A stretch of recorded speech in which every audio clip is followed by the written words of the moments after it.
WhatsApp groups, a force for great communication with a group of people, but also a source of pain, anxiety, humiliation, leaving us feeling left out, arguments where we find it really tricky to explain ourselves, or our message has been misinterpreted in 100 different ways with the entire audience that are within that group.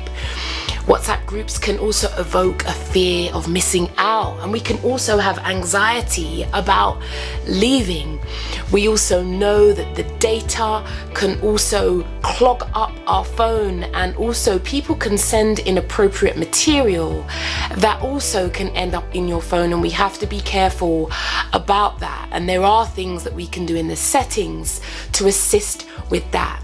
You also get the lurkers in WhatsApp groups who also, quite interestingly, never say anything in the group, but sometimes when you meet face to face can give a real thorough breakdown of what's happened. And let's not forget the side conversations that can happen when we get the direct messages when something's about to kick off.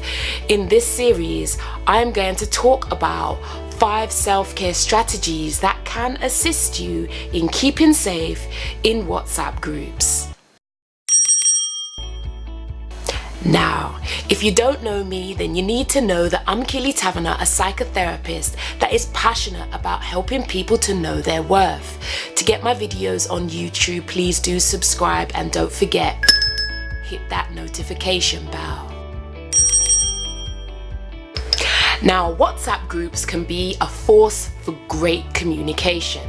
However, WhatsApp groups can also leave us feeling excluded, chastised, ridiculed, bullied, left out, sidelines, and we have to be careful, because if those feelings are feelings we've struggled with from childhood or being bullied at school, that it can evoke historical wounds. So we have to be mindful.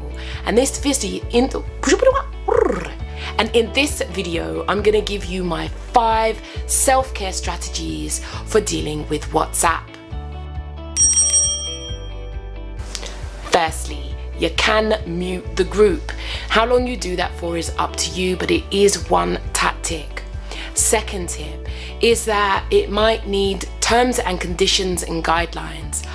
I've been brought into a family WhatsApp group, and actually I encouraged my sister to call it the Harmonious Taverna WhatsApp group, because that was deliberate. So it's clear to all family members that it's about being harmonious. If we've got issues with this sibling or the other, we take it somewhere else. And I also created some brief terms and conditions, some guidelines for how to operate in the group to ensure that everybody was clear. And should there be a breach, we've got those terms and conditions to come back to. Thirdly, if you're in a WhatsApp group, I'd encourage you to do, what I encourage my clients to do, is a feelings check. How does that group make you feel? If you could choose an emoji, this can give us a good sense of whether that group brings us down, evokes anxiety, depression, feeling stressed out, or it is actually okay. You know, our well-being's fine, we've got no residue from that group. So that's my 3rd tip, do a feelings check. My 4th tip, ask yourself, is this group good for me? Very closed question, it's a yes, no, not an elaborate answer, it's yes or no.